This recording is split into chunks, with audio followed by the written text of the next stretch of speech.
NFL Stock Exchange podcast. I am Trevor Sikkema. That is Connor Rogers. Beginning our journey, getting in the weeds, into the details here of every single draft class that we just saw from the 2022 NFL Draft. Today, we're talking about the NFC East and the AFC North. We're going to be breaking down all four teams of both of those divisions, tell you the entire draft haul, what we loved, what we liked, what we didn't really like, what was a little bit confusing to us, and then we'll give you a grade. We obviously gave you some best and worst grades from the Monday episode, but we're going to give you our draft grade for every single team that we go over here. Connor, this is another big undertaking over the next couple of weeks, really getting into what we loved and maybe didn't love about these draft classes. But I'm excited, man. Couple of days to digest this now. I'm excited to kind of dig into it a little bit here.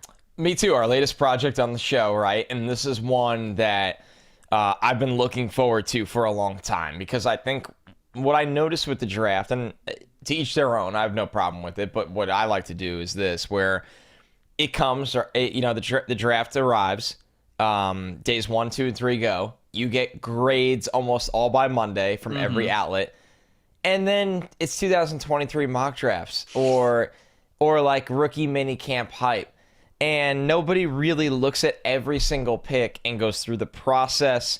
And that is a really good point of this too. Like, grades are fun and they're a blast and analysis is fun. But also the process of these picks is just as important when we run it back and do this next year and try to figure out what teams are doing next year. So this is probably my favorite part of the entire draft process, especially doing this show, where you're going to get to hear about your team. You're going to get to hear about pretty much every pick your team made, and maybe even the picks that they didn't, and then put a bow on this thing.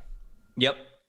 It's going to be great getting to go through it. And something that always fascinates me about the NFL draft isn't even just the picks that are made. It's the picks that aren't. You know, it's the conversations. Some things I wrote here. Yeah. It's the conversations that some of these GMs might be having, or like other guys that were on the board, and why they went with this player, why they went with this player. So this is going to be fun. I'm excited to kind of dig into it. We'll start with the NFC East, and we'll start with the New York Football Giants. Number 5 overall, because they had 5 and 7, remember, in the top of the first round. Number 5 overall, they settle in on Kayvon Thibodeau. So his slide, it doesn't end up going outside the top 10 like some people were predicting. Obviously, the edge rusher out of Oregon. Evan Neal, the offensive tackle from Alabama, at number 7. Number 43 at the top of the second round, Wan'Dale Robinson, the Kentucky wide receiver. That was in round 2. Round 3 was Josh Zudu, the interior offensive lineman from North Carolina. Cordell Flott, the corner from LSU. Then in round 4, they had Daniel Bellinger, tight end from San Diego State. Dane Belton, the safety from Iowa. Micah McFadden in round 5, the linebacker from Indiana. DJ Davidson from Arizona State. Marcus McKeithen, the interior offensive lineman from North Carolina. And then in the 6th round, they had Darian Beavers to kind of wrap it all up and put a bow on it. So, Connor, I'll ask you at the very start. Let's start with the positives. What'd you love about the New York Giants draft here? Yeah, so we'll do a little loved, liked, and then what we really don't get before the grade.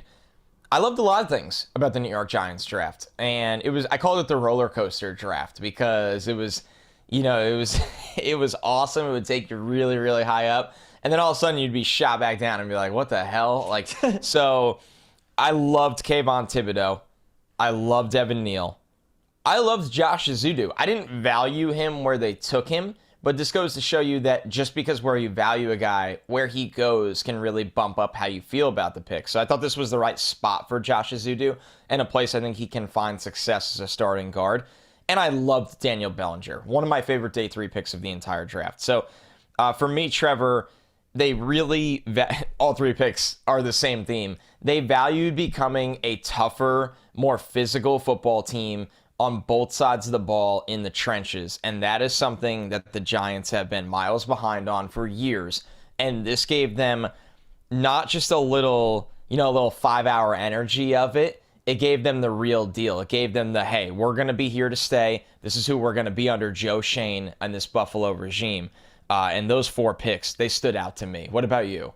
Yeah, and I think that that's a massive theme for Joe Schoen, is that it's always going to be built through the trenches. And we watched what the Buffalo Bills had done over the last couple of years, and him obviously as the assistant GM there. That was, I've said this on this podcast before, when I was at Joe Schoen's podium session at the Combine, I specifically asked him about defensive line, because I wanted to hear what his response was in his mindset, where you looked at this situation, and actually I was asking Brandon Beane this because I wanted to see if it was going to be similar for both of these guys. And I asked Brandon Beane, I was like, you've used so many picks on defensive line over the last couple of years. Does that hold you back from continuing to invest in the trenches if it is a relative need for you? And he said, absolutely not. That's the part of the team that we're always going to invest in. I heard similar things then from Joe Schoen, because I wanted to hear from kind of the GM and who he was under, and then see what he also had to say about it if he was going to go in a different direction. And Schoen again emphasized how much he wanted to build through the trenches, the types of identities that he wanted within his trench players, the difference makers, the toughness, the dependability, all that kinds of stuff. And so I do think that this was a confirming draft. You mentioned it at the top of the show. We're going to get to, again, write down the notes of what we think these guys are going to do. I think we're figuring out, obviously, what Joe Schoen's going to do. And it is going to be close to what he was able to do when he was an assistant in Buffalo, because I love the Thibodeau pick. I love the Evan Neal pick. And then you're right. I think I like the trench emphasis that they scattered throughout the draft. The thing that I love the most, though, not trading out of 5 and 7. I think that we went into this draft knowing that the Giants wanted to move from either 5 or 7. They wanted to acquire picks in next year's draft. That was a well-known fact. They didn't force that, and instead had 2 really good football players on the board that I think perfectly helped them out. And acquiring those good football players is what it's all about. I loved that he didn't feel that he had to be forced into trading one of these picks when these 2 players were available for him to select. I'm sure the trade market was not nearly as robust as it is in normal years. I think we certainly saw that with how little the Minnesota Vikings got back for trading back from number 12 to number 32. Now, there's some picks that were a little bit closer to value, but I'm sure that Joe Schoen was calling up all sorts of GMs saying, hey, who wants 5? Who wants 7? And I bet the price was not what he wanted to do. So he didn't panic. He didn't do that no matter what. Instead, he took 2 really good football players. That's what I absolutely loved about how he navigated his first draft here as a GM. So what did you like? A little less than love. What did you like? A great call, Trevor. I think my favorite part of this show is when you're always going to hear us say we loved, liked, or didn't like the players, but when we throw in a nugget of this specific thing. And I'm with you that, you know, I get they didn't pick up the 5th-year option on Daniel Jones, and I do think that was the right decision. But I also don't think that means you had to force acquiring capital next year to protect yourself if he doesn't work out. Mm-hmm. You can cross that bridge when you get there if you're the New York Giants. And if Daniel Jones is really bad this year, the Giants might be picking in range to get a quarterback anyway, despite this roster taking a step forward, and maybe 2. What I liked, kind of funny, it's none of the pick. You know, I had obviously the 2 day 1 picks in there. What I liked was 2 of the day 3 picks, and Dane Belton and Darian Beavers. Yeah. You know, for me, Belton is a guy that I liked better than taking Cordell Flott. And I know they're different. Flott is a true, very skinny, I guess I'm just going to start saying light in the pants. He is truly like a light in the pants corner. He's 175 pounds. So Belton, to me, is a little bit more of the tough guy flex slot. He could play the slot. He could run with the tight ends. You're in a division where you're going to see Dallas Goedert, Logan Thomas, Dalton Schultz. He could play some safety. I saw ball skills with Dane Belton. So for me, I thought that was a really, really good pick that helps the defense in a variety of ways. And then Darian Beavers, to me, they just valued him the right way for me. I was a little worried Darian Beavers was going to be overdrafted. I had him 179, and they took him, I think, at 182. I think he could start in the middle of the field. I think he has enough athleticism. He has the body type to take on contact. Is he ever going to be a 3-down, all over the field, you can't miss him on tape kind of guy? No, but can he be responsible and do his job? Yes, and that's the kind of day 3 picks that I really, really like. So I thought they got 2 guys that are contributors on defense on day 3 in that spot. They're never going to be Pro Bowlers. They're never going to be guys that you're, oh my God, I can't believe that play. But they need to be serviceable level. And I think that's really, really good drafting on day 3. And that's something the Bills have done really well for a long time. He's super solid, man. I love the Darian Beavers pick. To get him in the 6th round, I thought because of the value that he brings on special teams, all the special teams experience and the snaps that he has there, at the very least, I think this guy's got the potential to be a third phase captain for you as a special teams captain. And then I also think he's got decent upside. Everybody talks about how smart of a football player he is, man. I think that New York's a great spot for him to maximize the most out of what he could be as a true linebacker, as a special teams player. So I also like that pick. Getting to the I don't get, you mentioned one of them, the Cordell Flott thing. It's just, I like Cordell Flott as a player. He graded out really well as a slot defender for us at PFF, but you've already got Adoree Jackson. You've got Aaron Robinson. You got Darnay Holmes. I mean, like a lot of those guys, it feels like their game and their size is for slot. And I know that Adoree Jackson can play on the outside as well, but Darnay Holmes seems like he's kind of a slot only defender. So is Cordell Flott going to gain some weight and play on the outside? Because that didn't really go well at LSU. He did not grade well as an outside defender for us. So it's definitely a projection there for him. And then the Wan'Dale Robinson selection, just to pick Wan'Dale Robinson over, you see that run? It went him and then the run. Right. It's like Sky Moore and Pickens. George Pickens and like all of those players that I think were picked after him. The great Tyquan Thornton. The great Tyquan Thornton, of course. And like, what's insane, dude? What? Obviously I value Tyquan Thornton so much further down the board than Wan'Dale Robinson. But for what the Giants needed, I almost would have liked that pick even better than Wan'Dale. I mean, not really, because I don't think he's going to be a really good player. Trevor, I don't see the fit on this roster for Wan'Dale unless you're just so far out on Kadarius Toney. Right. Which it could make sense. Like if they move on from Toney here, like, okay, I would have liked for them to get a draft pick if they were going to immediately move on from Kadarius Toney, like get a draft pick this year. But maybe they're kicking it down the can again. Maybe this is Joe Schoen not panicking, saying, I don't care. Like, I'm going to give Kadarius Toney another year and we're going to figure it out. And then if we can't, we'll get a draft pick for him. But I'm reading the list now. Like John Mechie went after him as well. Jalen Tolbert, obviously a little bit later than that. Dude, he was a top 50 pick. Dude, Calvin Austin goes in the 4th round. Yeah, it's not. I know you and I kind of valued Wan'Dale the same. Like, so yeah. It's not that we hated this player.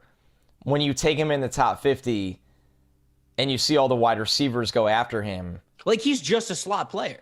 And he might even be just a gadget player. Like it felt like this was their Isaiah McKenzie almost. Some people were saying that, they're probably not going to have Sterling Shepard much longer. So like even if Kadarius Toney is still there, there's going to be more targets to be had because Sterling Shepard's not going to be there. I guess if it works out like that. But again, is Wan'Dale Robinson going to be able to be a wide receiver who can run kind of the full route tree for you? Because I thought that was something that Sterling Shepard brought to his game coming out of Oklahoma, that he was pretty sharp with it as a route runner, and you could use him in a variety of different alignments because of that. Wan'Dale Robinson isn't that kind of a player, so I'd be a little bit worried about that projection anyway. So those are the two ones I don't get. I think they're probably going to be common. I see they're on your list as well for the don't get, but I ended up giving the New York Giants a B. Like what they did at the top, like they didn't panic, and I think I like what they did throughout. I probably could have honestly given this a B+. This is a good draft by Joe Schoen. This B grade, probably a little harsh on me. I could have gone a little higher for it, but that's what I got. Yeah, so my last don't get, and once again, nitpicking Wan'Dale Robinson, did not like the Cordell Flott pick. I like Aaron Robinson a lot and think he could be the slot there for the long term. I gave it an A-. My last don't get was no Saquon insurance. That felt like you took two linebackers. You doubled up on us. You could have waited for the slot. You could have waited. You have guys on the roster that can hold it down at slot. If you don't like them, they weren't your picks. You can wait a year for that. I even felt that same way about Wan'Dale, but if you love the player, take him. But at some point, in my opinion, they should have taken Saquon insurance. He gets hurt all the time.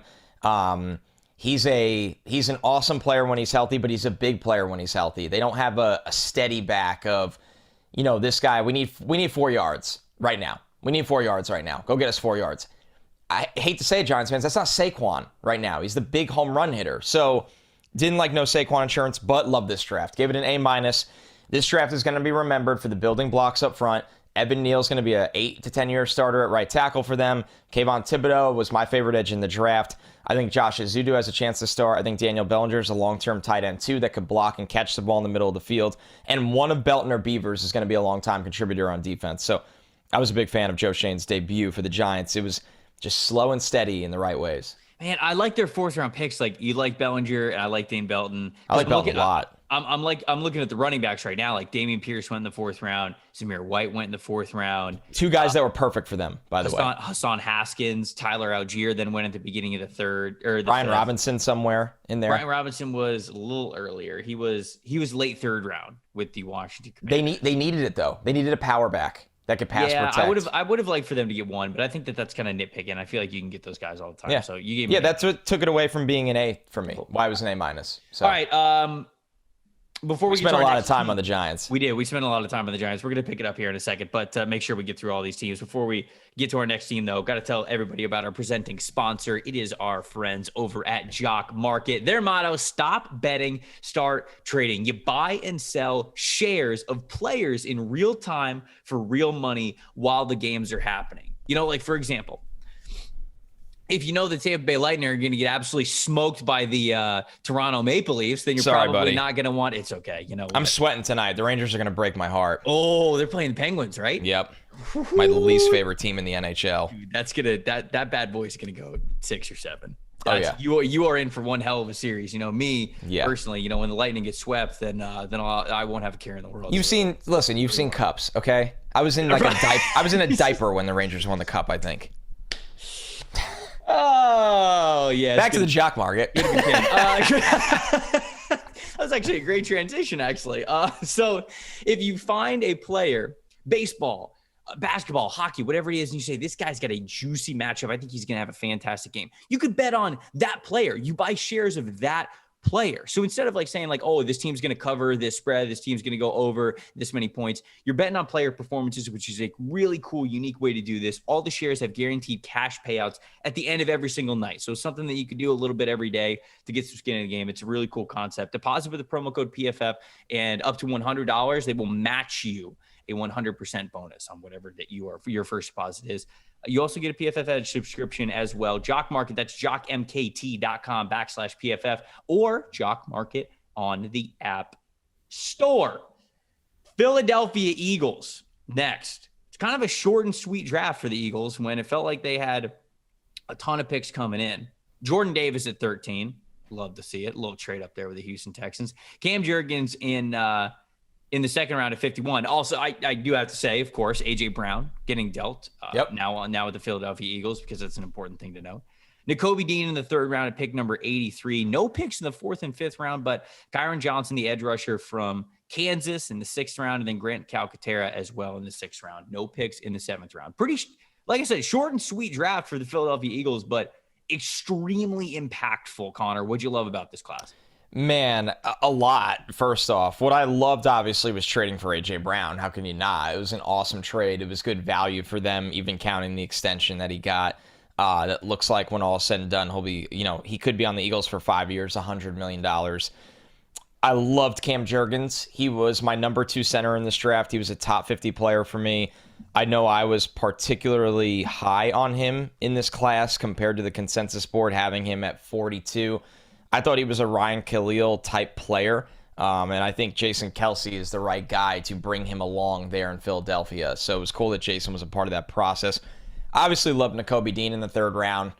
I think he's going to figure it out. I know he's banged up. Maybe he needs a year to solve those little things, but that mounted into a big thing, right? It's like he has a bunch of little things, and it feels like it all just compiled into one big thing. So I really, really like the value of Nakobe Dean for a team that has not been good at linebacker. They're traditionally never very good at linebacker. Nakobe Dean can get them there where they can be above average at linebacker, and he'll play through injuries. So if you're worried about him, it's even this. If Nakobe Dean has 4 good years, Trevor, it's worth the pick. Totally. It's worth the pick 100%. for the Eagles. The Eagles are trying to contend right now. So really, really loved a lot of things about their draft where I think they got an upside starter at Cam Jurgens in center when Kelce retires. They got a stud in A.J. Brown, and they got a stud in Nakobe Dean. Look, I'll mention all 3 categories right here because it's easy to do. Love the entire draft. I did, and I don't mean that as a cop-out. I thought the Eagles navigated this entire thing extremely well. They went up and got a football player at number 13. They traded up from 15 a little bit to get in front of the Baltimore Ravens to go get Jordan Davis. And I thought that was a brilliant move. I thought it was great at Howie recognizing that Jordan Davis probably was not going to make it to the number 15. The Ravens are probably going to take him right there at number 14. And they went up and they got a unique unicorn kind of a defensive lineman. I get it. People out there are going to tell me about him playing nose tackle, limited snaps that he plays. Jordan Davis changes defenses. Mm-hmm.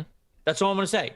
Jordan Davis changes defenses. You start at the nose tackle spot, you start in the middle of that defense, and everything around him gets better because of his presence. I think he's going to be playing at a little bit lighter of a weight than he was at Georgia. I think his conditioning is going to be a little bit better than it was at Georgia.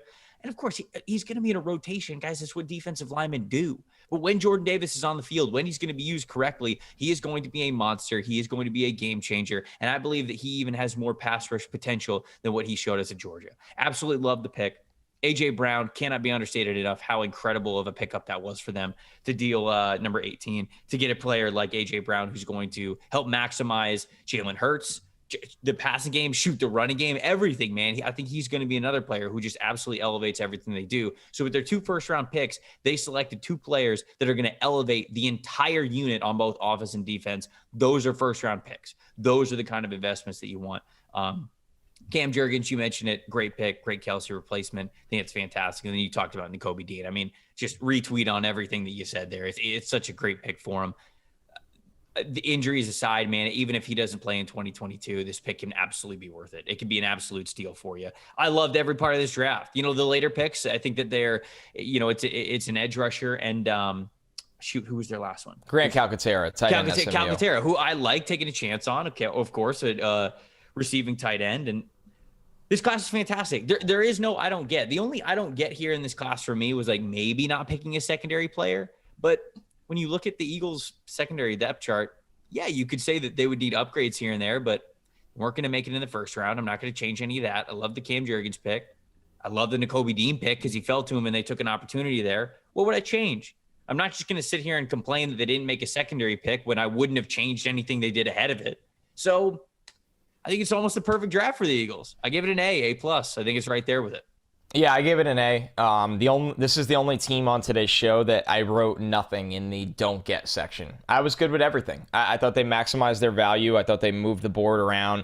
I liked the Jordan Davis pick. I liked the Kyron Johnson pick, an athletic edge that kind of fits that mold of you're always looking for backups in day 3 of your scheme-specific guys. Kyron Johnson is that backup to Hassan Riddick. Grant Calcaterra is that backup to Dallas Goedert. So I really liked that strategy for them. I didn't love Jordan Davis. I only like Jordan Davis because I think Jordan Davis will never get the credit that he deserves on paper and in awards. I think he's a guy that's going to make life so much better for everyone around him. And maybe I should love the pick for that, but I just think when we're all said and done, we'll go, oh, Jordan Davis was a really nice pick. He wasn't a franchise-altering pick because those guys just don't get the credit that they really, really have earned. So great draft for the Eagles, an A here, and the highest grade in the NFC East from me. Dallas Cowboys, next team.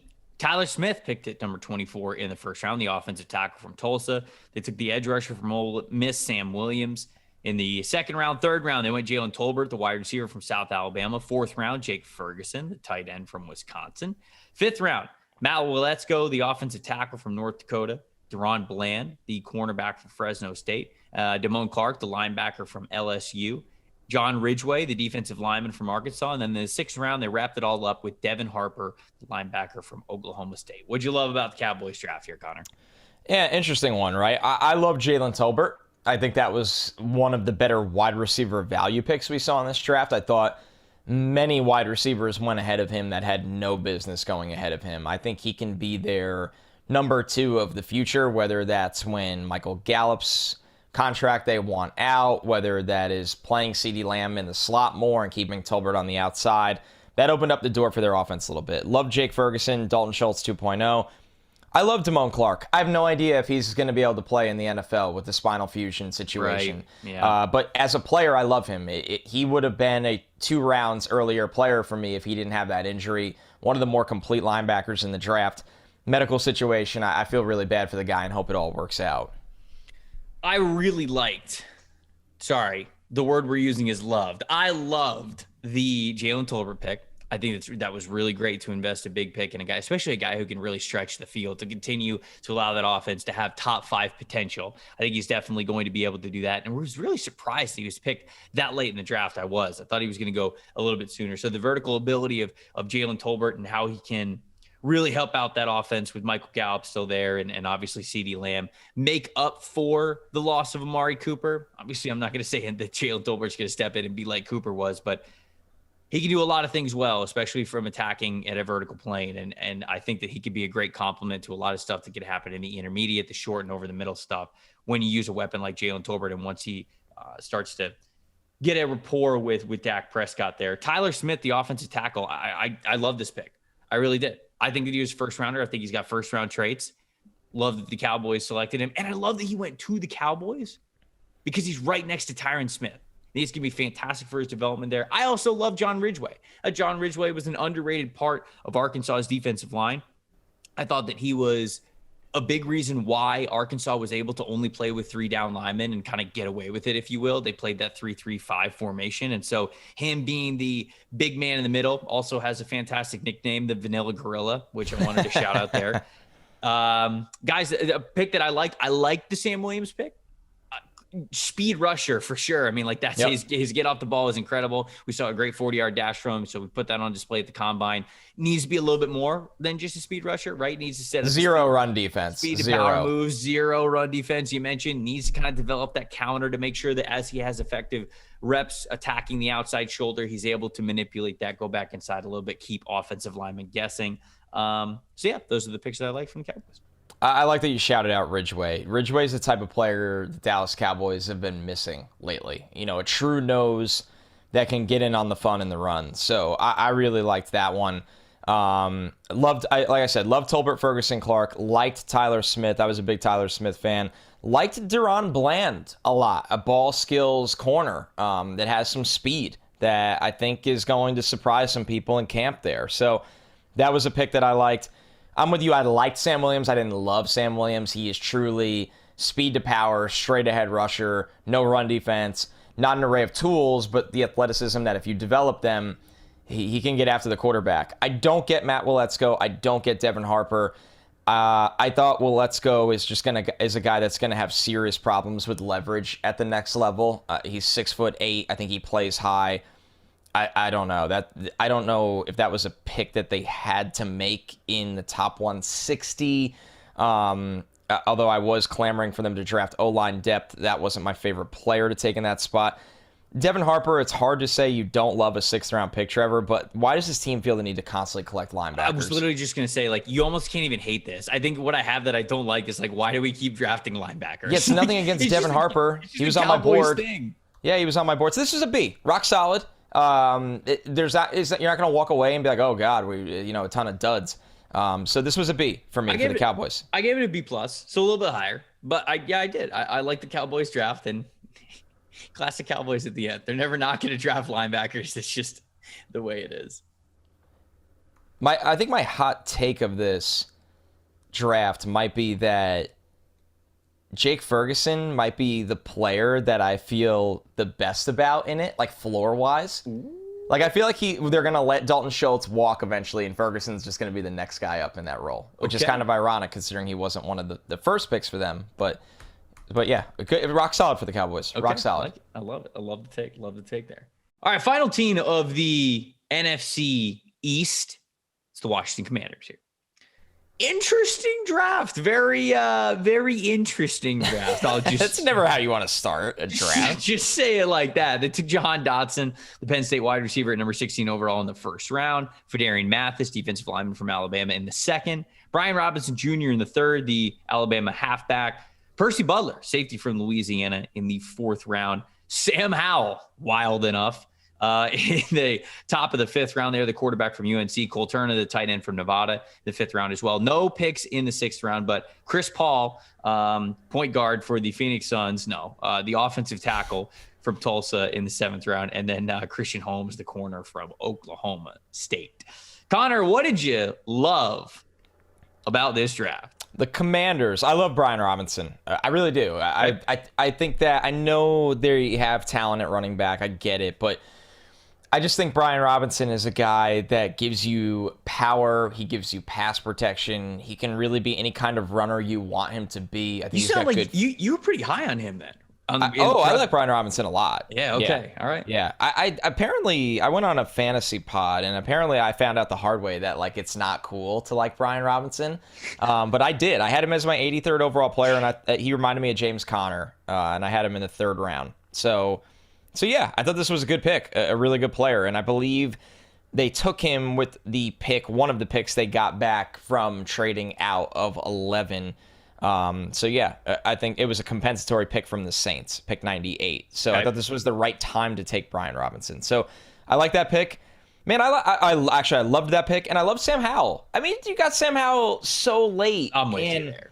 Let's be real. If you know what hits the fan with Carson Wentz or he gets hurt again, Sam Howell can have that Heineke plus kind of juice. He comes in, he runs around, he makes some plays. He's got a strong arm. These wide receivers know how to win down the field. So those, unfortunately, Trevor, though, were the only 2 picks I loved. What about you? I can expand it a little bit. I love the Sam Howell pick. Sam Howell falls to you at the beginning of the 5th round. You take a chance on him. It's beautiful. Love it. Big potential return on investment there with him. I have no idea why he was a 5th round pick. I mean, even if he didn't interview well, which is all, I mean, there's nothing medical with the dude. So I've got to think that maybe he just didn't interview well. Maybe teams weren't jazzed about him. Maybe they didn't think that he was fiery enough, because Sam's a little bit more of a reserved, kind of soft-spoken guy. So like, I don't know if that's the case, but even if that's the case, he's fiery on the field though. But like, yeah, even if that's the case, watch the tape. Like, this is how many worse quarterbacks have been taken before Sam Howell over the last like 5 years. It's just Bailey Zappi got drafted before him in this draft. Dude, Kyle Trask and Kellen Mond went borderline, like at very end of the 2nd, early 3rd last year. Yeah, teams kind of overcompensated. Kellen Mond couldn't hit the broadside of the barn. And Kyle Trask is like about as not as fiery as it possibly gets. And they still picked him at the back end of the 2nd round. It's just, that was crazy for me. Love this pick for the Commanders because they saw an opportunity to take a quarterback who has, I think, a lot of talent. Even for the people who are lowest on Sam Howell, getting him in the 5th round, man, is a great investment. The picks that I liked Jahan Dotson, the player. Bingo. I like Fedarian Mathis, the player. Like, I think I think he's a solid, strong, 2-gapping defensive lineman. Love it. You're not going to be able to pay everybody on that defensive line, especially with Montez Sweat and Chase Young's contracts coming up. You definitely got to pay those guys. So, did you like him in the top 50? Right. That's the thing. Like, I didn't think he was going to go top 50. I didn't think Jahan Dotson was going to go top 16, top 20. I like Percy Butler, but I do think that sometimes his instincts are going to need work. He was really great in coverage, but there were times when he was a little late at anticipating things, a safety from Louisiana. And obviously that only multiplies in the NFL because he's jumping up the competition level. And that's something you need to be even better at. You need to be even better at anticipating. So it might be a little bit of a road for him, but I do like his talent.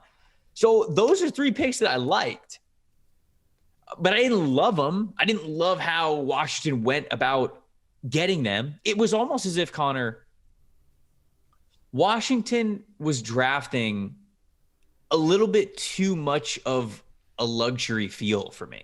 Like some of these picks, like getting super aggressive for Jahan Dotson and picking Fedarian Mathis where they did. And even, honestly, man, even picking the Brian Robinson selection, which I don't hate Brian Robinson as a player.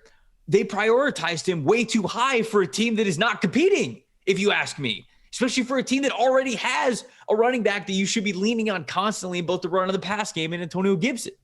So it was just a strange draft for me. I think I gave it a C+. And my don't get is just the prioritization of the picks, because it feels like Washington was drafting as if they won the division last year and they made it to the 2nd or 3rd round of the playoffs. Like they think that everything around them is good and they just needed like a couple of guys that they could overdraft or that they could preference here and there. And these guys are good football players, but it was just an odd prioritization of where Washington was taking them that gives me a little bit of hesitation of how much they're actually going to see an impact from this class. Maybe it'll be a lot. Maybe these guys will all pan out. Maybe this is where they actually should have been drafted, but looking at it from my board where they selected him, seemed a little bit too much like a luxury mindset for a team that doesn't have that luxury, full pun intended. Yeah, I think bundling it the way you did is exactly how I feel, and I just didn't know how to explain it in that sense, where it's why were the priorities this? So I like Jahan Dotson because I like the player so much, so I liked the pick. I don't get Fedarian Mathis. I had him 79th. I thought that was high for what he is. He's a very athletically limited player that's a smart player that can contain against the run and give you effort against the pass as a pass rusher. That's not a top 50 pick at that position. Percy Butler, I didn't like that pick. Cole Turner, I did not like that pick. He's a guy that plays like a wide receiver and tested like a very unathletic tight end. That's scary away. Not a good combo. That's not a good combo. I didn't like the round one trade. Let me just call it what it is. I know the value of it. They were close. They got picked 16, 98, and 120 for 11. 11's worth 1,250 points. That bundle of picks is worth 1,162 points. I'm not nitpicking that they came up short on the points chart. I don't care about that.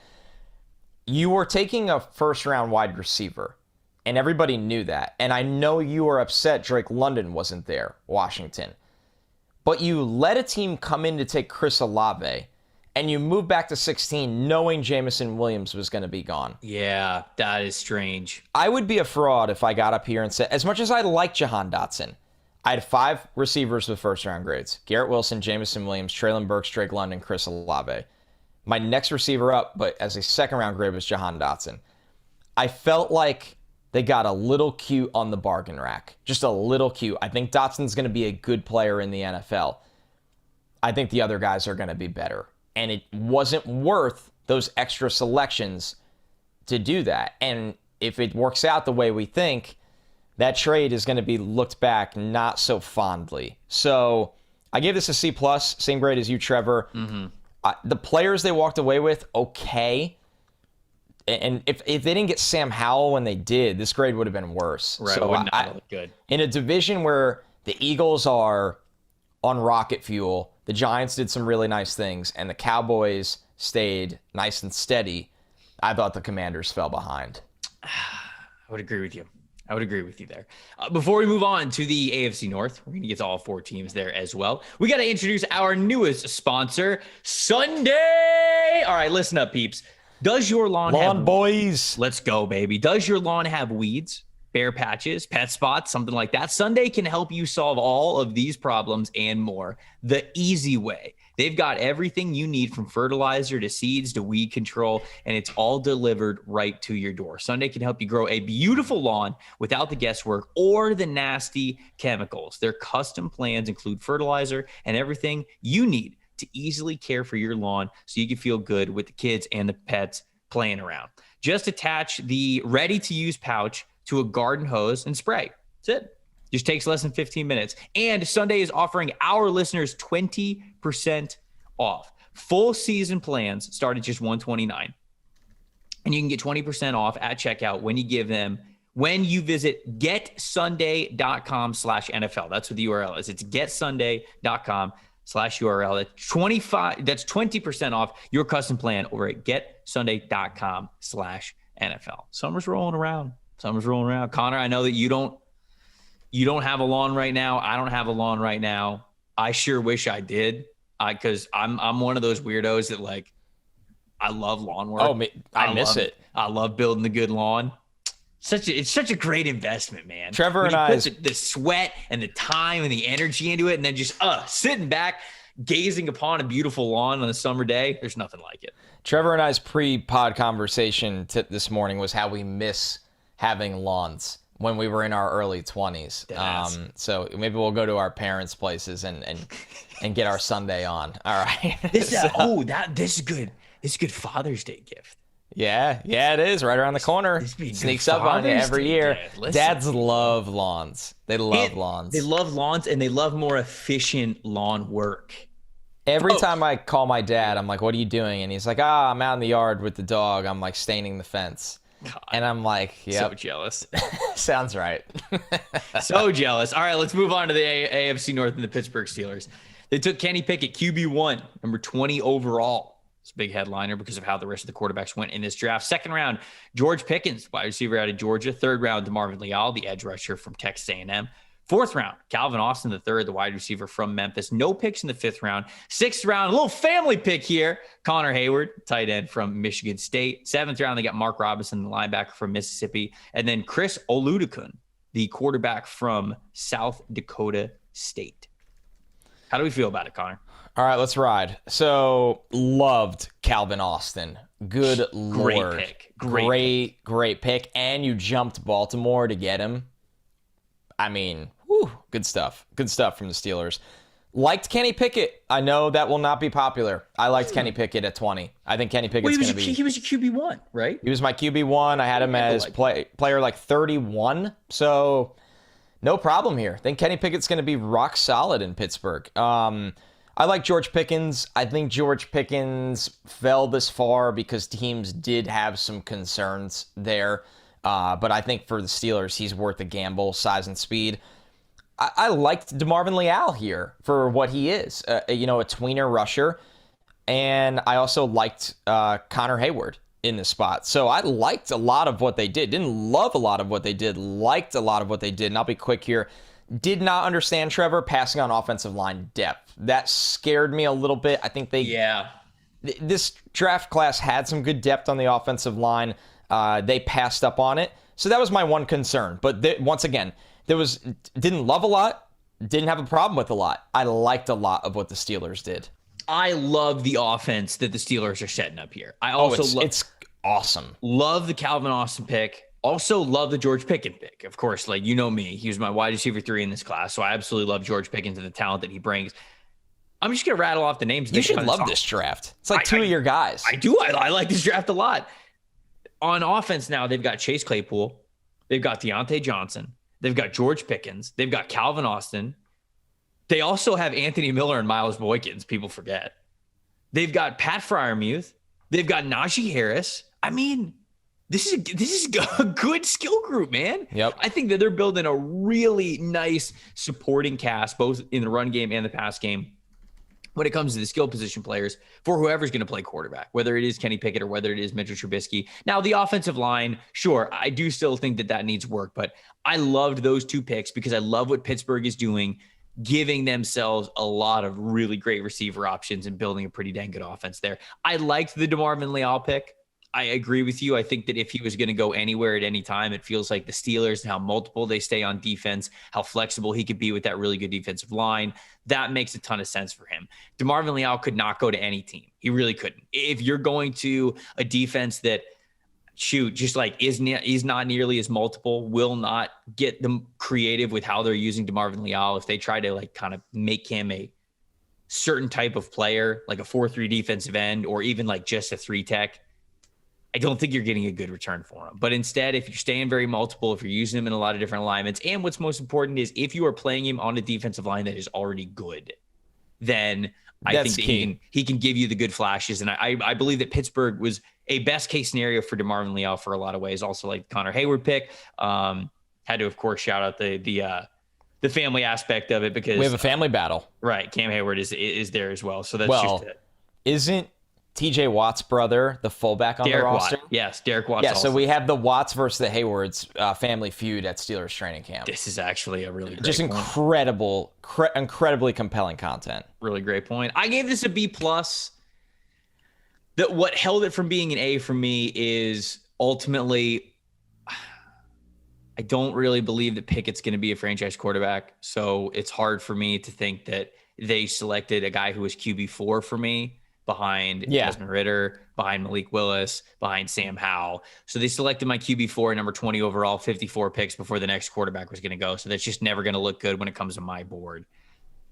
And then not getting offensive line, I guess, is something that you can nitpick there as well. But I really do. The guys that they picked outside of quarterback, I think I love the way they went about it. The Calvin Austin, the George Pickens, the DeMarvin Leal. I thought those are fantastic picks. So I did like the Steelers as well. You're right. That was definitely a my draft kind of a thing. For sure. Yeah, I gave this a B. Loved Calvin Austin. I think Pickett's going to be fine.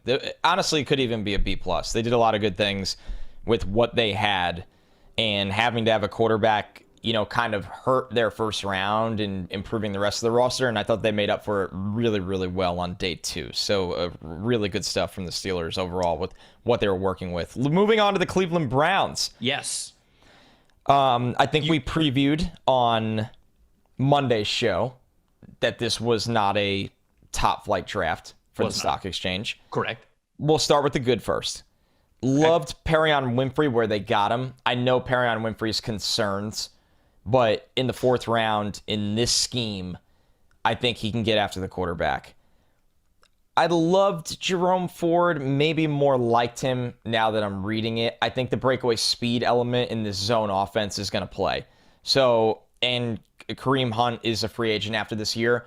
I think Jerome Ford could be the long-term backup to Nick Chubb. Trevor, did you love anything? And if not, give me the lowdown on the Browns draft.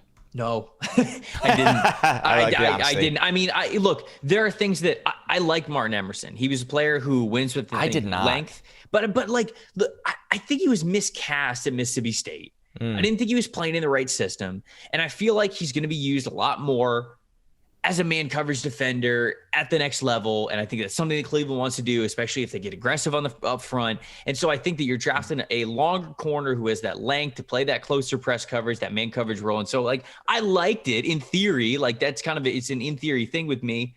Jerome Ford, again, liked it. He's destined to be a backup behind Nick Chubb. So I don't think I can say that I loved it. But man, their backups play. Look at last year with D'Ernest. It's just... But I know what you mean. I mean.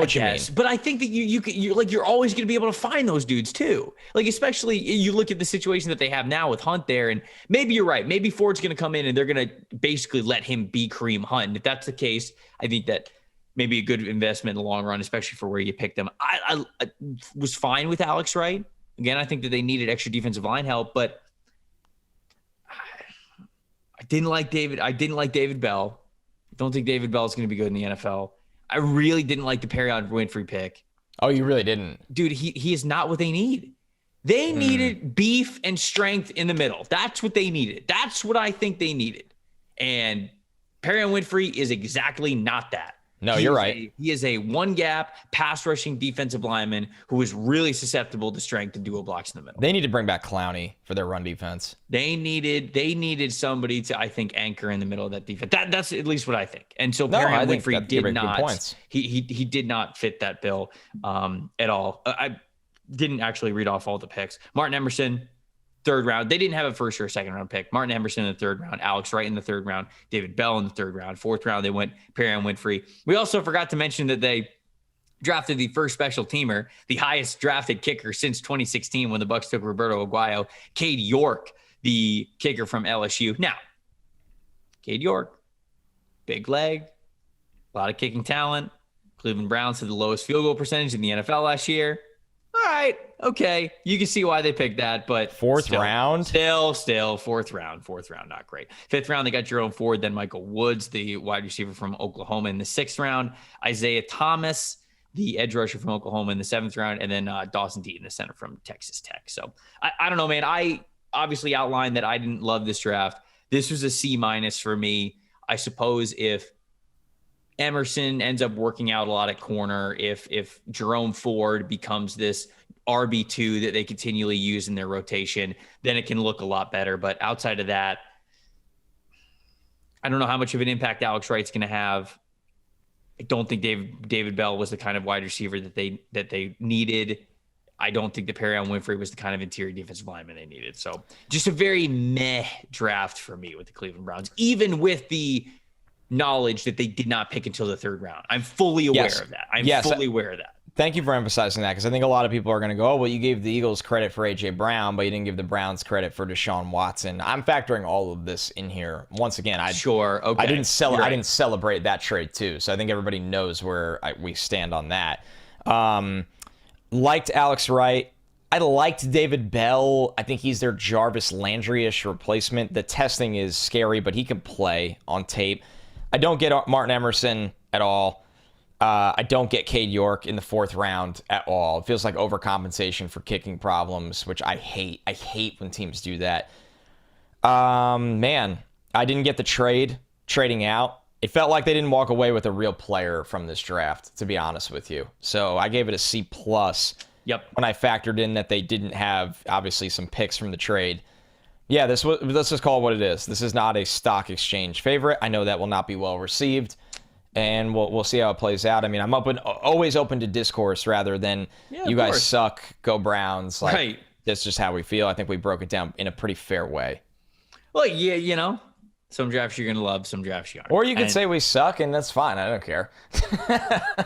Brother, they didn't need your approval for that. They've been going for a while here. Cincinnati Bengals. Very interesting draft. One that I'm very curious to hear how much you liked, because they got a lot of really good talent. Dax Hill at the back end of the first round. Yeah. Safety from Michigan. Cam Britt-Taylor, the corner from Nebraska in the second round. Zachary Carter, the defensive lineman from Florida in the third. Cordell Volson, the offensive tackle from North Dakota State in the fourth round. Tyson Anderson, the safety from Toledo in the fifth. No picks in the sixth round. And then Jeffrey Gunter, the edge rusher from Coastal Carolina in the seventh. How we feel about it, Connor? Pretty dang good, to be honest with you, for the Bengals, considering they weren't picking, obviously, at the top of this draft.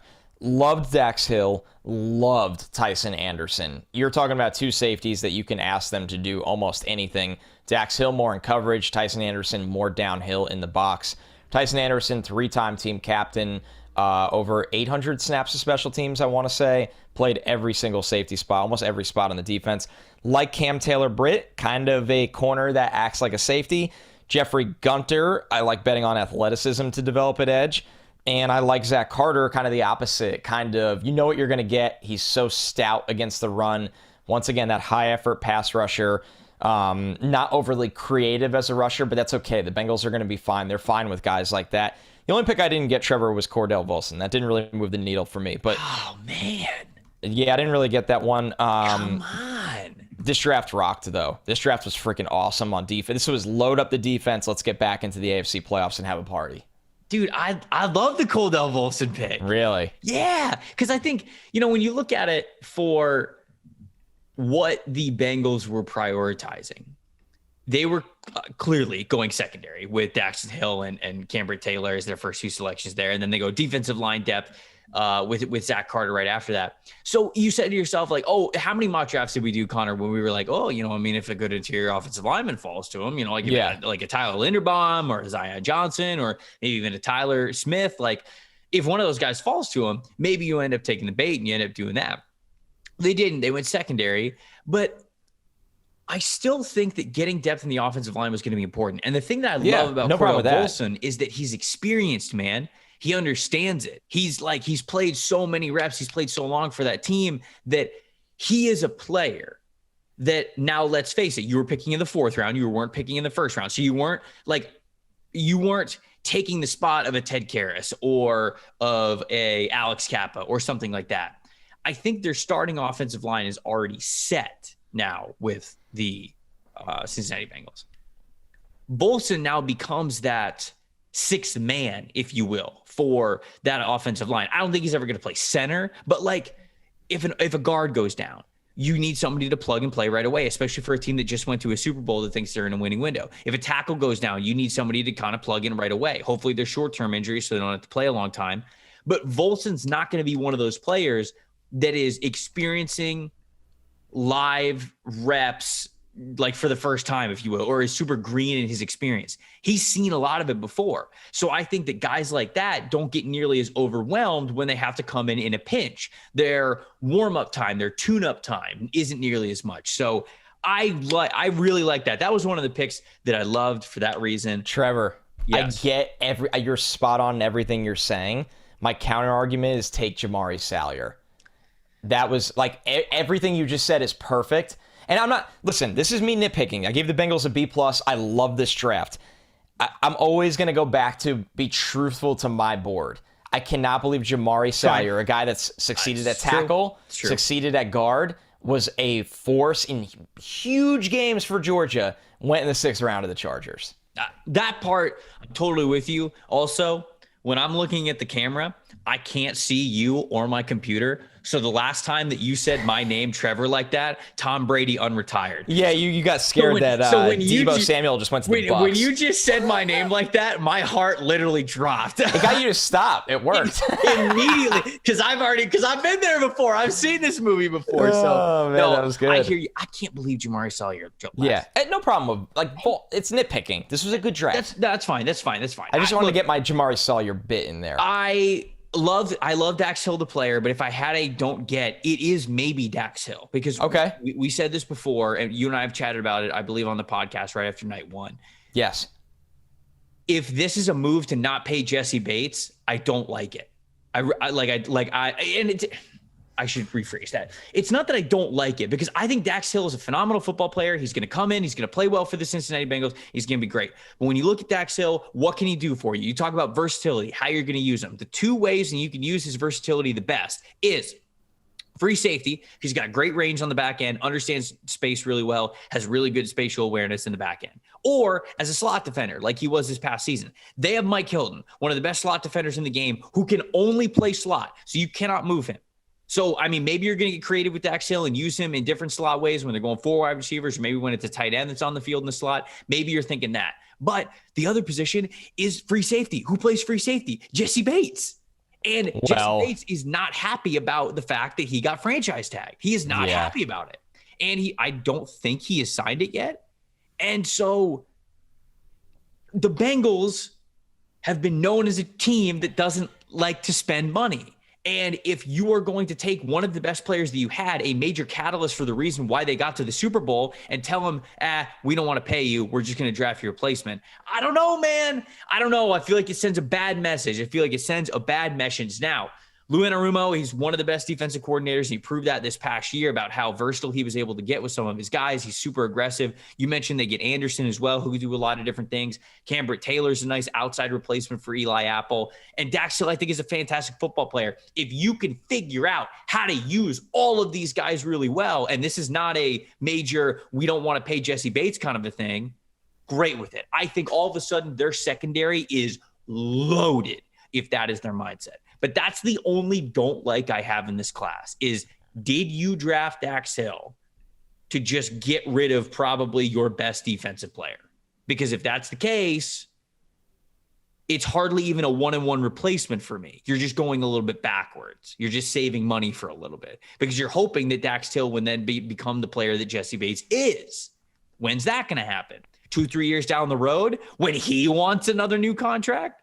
So I don't know, man. That's my only. That's no. It's a good rant. It's a good rant. We're going to be watching how that one plays out, because if that's the problem, why I love the Dax Hill pick is I think the way you can use him as a chess piece while having Jesse Bates behind him is unbelievable. Yep. So I think it's a good point, Trevor. We both ended up with B pluses for the Bengals, I believe, right?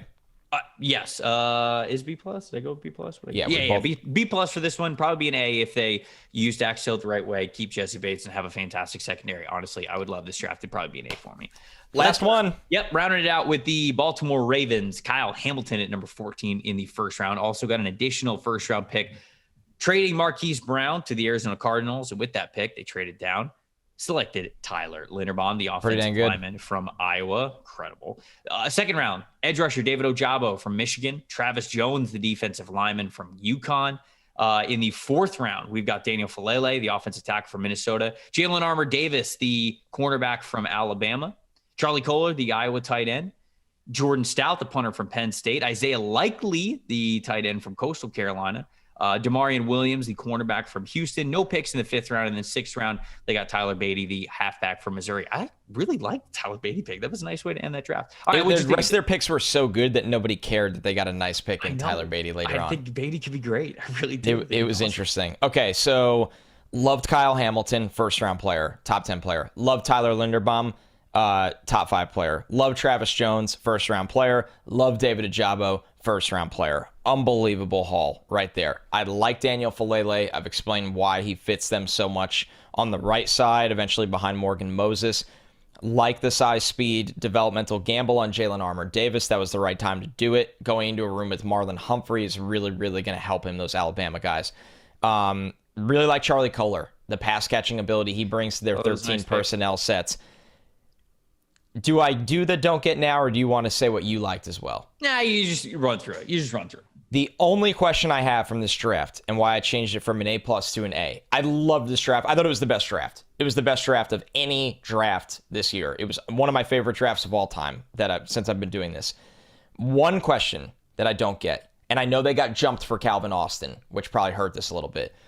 What happens if Rashad Bateman gets hurt again? Mm-hmm. Have you seen their wide receiver depth chart? It's not pretty. Well, hold on now. Tylan Wallace, the king. Sure, he's fine. The short king, Tylan Wallace. He's fine. Devin Duvernay, James Prochet. I always go back and forth on that one. He's a 2021 draft guy. We're allowed to forget now. We're long past. This team is awesome. Little spoiler, I might pick this team to win the North. But King of the North. What I want to see the Ravens do is go trade 2023 capital for Deebo Samuel or DK Metcalf. And you are just firing right now. Sure. So awesome draft. Wide receiver depth scares me. I know they're a 13 personnel team. I know that. I had to write it. You always have to write a question. You don't want to all be sunshine and rainbows. Mm-hmm. If they went and traded for DK Metcalf, I would force my friends to not be able to pick the Ravens when we play with them in Madden. That would be a house rule. That'd be silly. That would be a house rule for me to have Lamar and Rashad Bateman and DK Metcalf there. Look, I love this entire draft. You know, we talked about it a lot in our favorite drafts. We both mentioned the Ravens. This is an A+ for me. I agree. Wide receiver depth definitely is something that would be just something to note that they weren't able to address. Now, they got 2 receiving tight ends, right? They got Charlie Kolar. They got Isaiah Likely. Those are 2 guys that I think can definitely help in the receiving portion of the Ravens offense. They're just not traditional wide receivers. So I think that those guys help a little bit, but there's no doubt about it. They needed another wide receiver, didn't pick one. You can't fix it all, though, right? I guess somewhere in the middle, maybe you switch it out with a wide receiver. You mentioned Calvin Austin being a potential target for them, but not much to not like about this draft. I said it on the Monday show. There's a reason why the Ravens are good at this. There's a reason why the Ravens are always a team that's competing for a division title, competing for long playoff runs. It's because they know how to acquire talent. They understand how this goes. They get it. They get value at their pick. They get value when it comes to trading up or down. They understand how to play the board. Eric DeCosta and obviously Ozzie Newsome before him were two of the best of what they do. It's awesome to watch the Ravens cook on draft weekend. And I think that's absolutely what they did. They got an A+ from me, and truly one of my favorite drafts. There we go. Those are 2 divisions down, the NFC East and the AFC North. Before we get out of here, just remind you guys that if you don't have a PFF subscription, you get 25% off any PFF sub if you use the promo code NFLSE. You get all sorts of stuff. I mean, fantasy football is going to be coming around. You're going to get all the betting in season tools. Of course, when draft season rolls back around, you're going to get the draft guide as well, completely unlocked mock draft simulator, tons of really great stuff. If you don't have a subscription, use that promo code NFLSE and you will get 25% off, whatever it is, Edge, Elite, College, whatever you're looking to sign up for, you will get 25% off. We are doing 2 more divisions on Thursday. I'm spacing out my words because I'm looking up which divisions we're getting. And in fact, it is the NFC North and the AFC East. We just flipped them. What we did today. Man, Smart. I'm so good at scheduling. I didn't even remember how great great this was all you. So this is good, man. It's just I felt like this is therapeutic. I really enjoyed getting in the weeds a little bit with the details here of these classes. This was good stuff. Who's going to be more ready for the preseason than us and the sex addicts? The sex addicts are going to be as ready for fourth quarter of the Bengals Jacksonville. Oh, hell yeah. They're going to be watching intently, baby. Week 2. Holy shit, is that Cordell Volson? Oh my God! Look at Jeffrey Gunter get off the ball there. That's what it's going to be in the fourth. It's good. It's good. I love it. Preseason games. No, it's going to be good. We promise though, we're going to have you guys as ready for preseason football and for the NFL season as we possibly can get. Over the summer, we're going to have a lot of fun, doing these different drafts for Rookie of the Year. Drafting all kinds of under 25 teams, who we think is going to win each division. We're going to be doing over-unders and everything. We got a lot of really great summer plans for you guys, but we'll talk more about that once we get through these divisions. 2 more teams coming up on Thursday. Thanks for listening to the NFL Stock Exchange. We'll see you guys then.